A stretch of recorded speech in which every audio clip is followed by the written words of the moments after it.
Eu não tive medo quando o novo vizinho disse que só queria privacidade. Ele chegou calado, educado, e em 2 dias já havia uma cerca viva recém-plantada, verde escura, alta demais para quem acabou de se mudar. Eu admirei o capricho, até a primeira madrugada. A cerca cresceu. Não um pouco, avançou como se estivesse procurando espaço. E o pior foi o detalhe impossível. As folhas se mexiam sem vento e recuavam quando a luz do quintal acendia. Naquela semana, eu aprendi a reconhecer os sinais.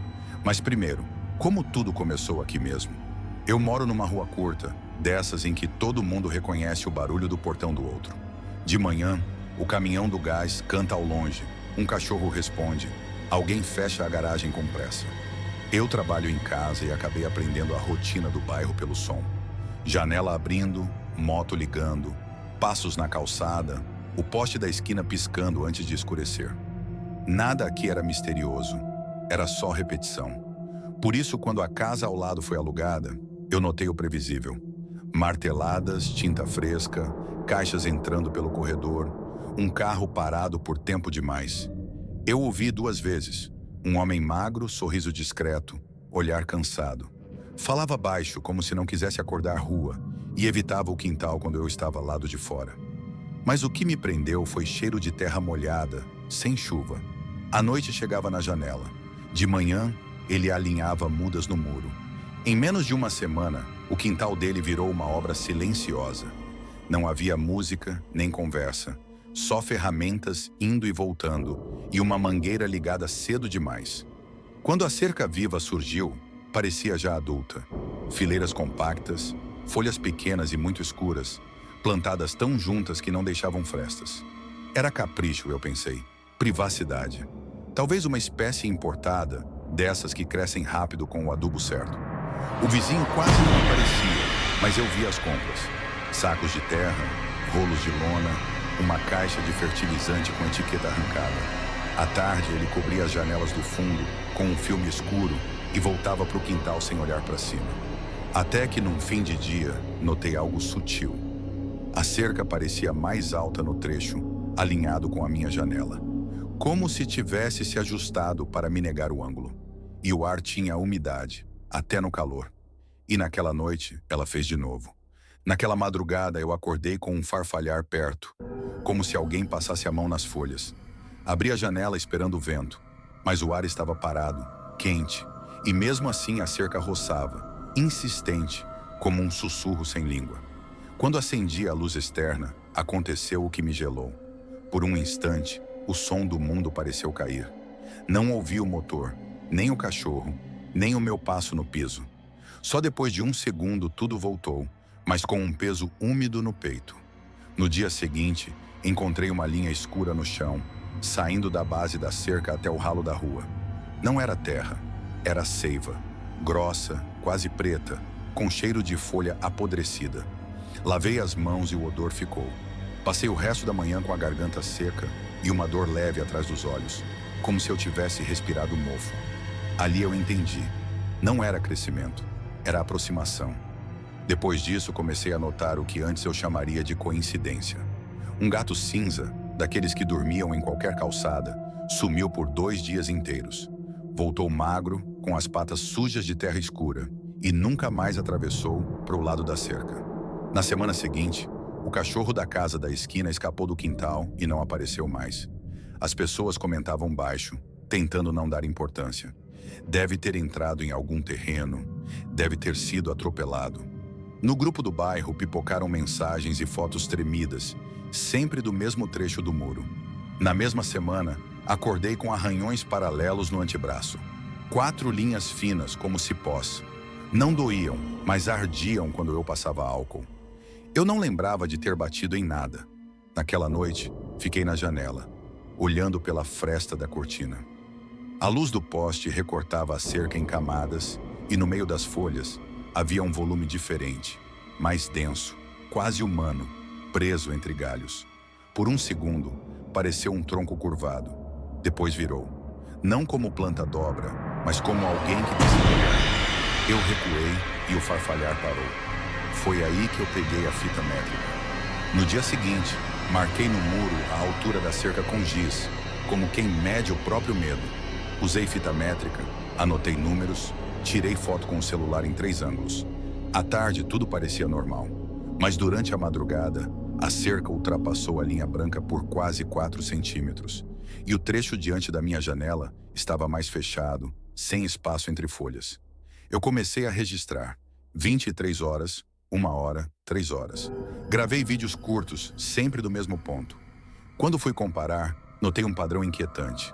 As imagens falhavam exatamente onde eu precisava enxergar. O foco caçava e desistia, e aquela parte virava um bloco escuro, com buracos digitais, como se o sensor engasgasse.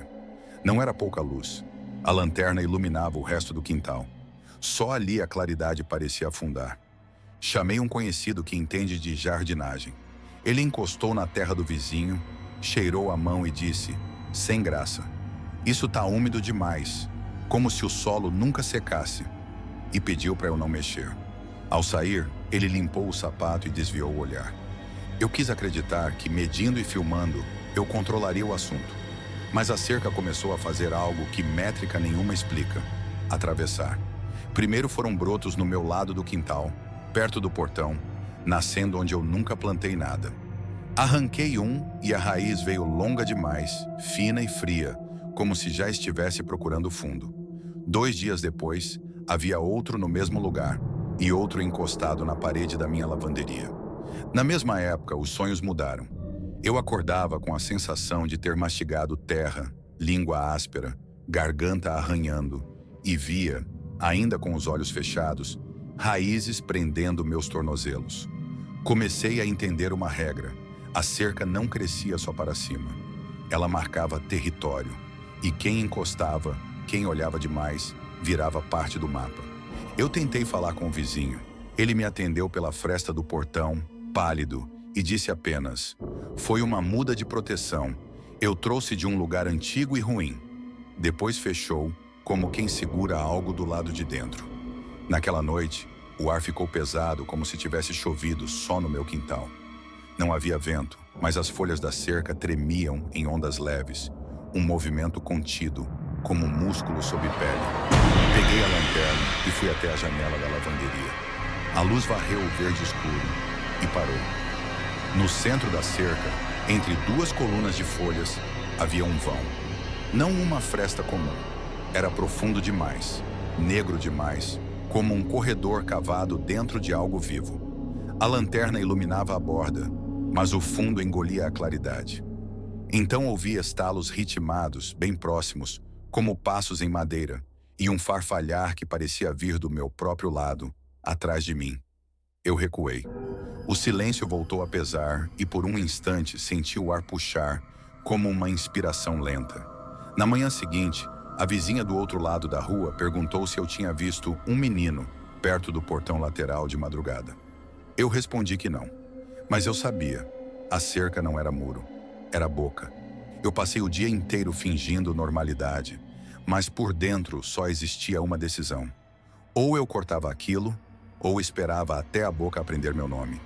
Peguei uma tesoura de poda e luvas grossas. Não chamei ninguém. Eu não queria parecer louco. Encostei na cerca e senti a umidade atravessar o tecido, fria, como se o verde respirasse. O primeiro corte fez um som seco, limpo.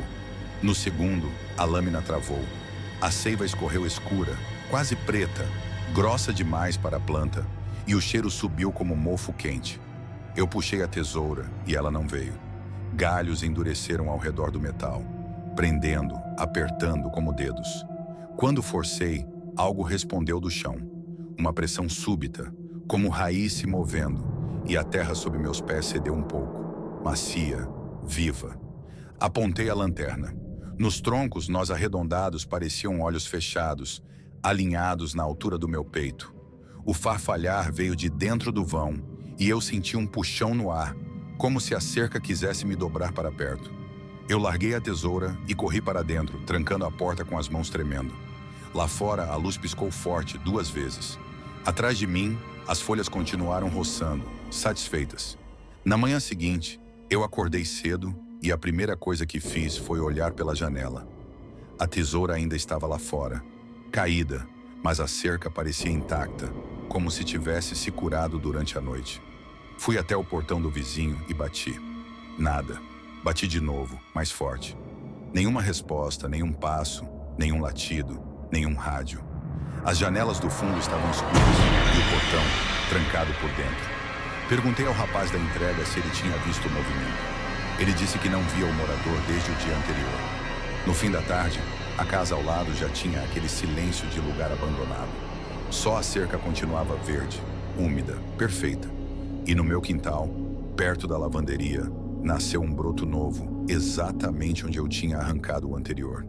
Eu demorei para contar isso porque passei semanas tentando achar uma explicação que não me obrigasse a aceitar o impossível. Mas algumas coisas não deixam prova, deixam sinais. Desde aquele dia, eu não encosto mais perto do muro. Mesmo assim, em noites específicas, o cheiro de terra molhada volta e o farfalhar acontece sem vento. Sempre no mesmo ponto. O broto continua ali, escuro, saudável demais, como se tivesse sido plantado por alguém que mora do outro lado. Nem toda ameaça bate na sua porta. Algumas só precisam criar raízes. Se essa história te deu aquela sensação ruim de que algo pode estar por perto, deixa o like e se inscreve.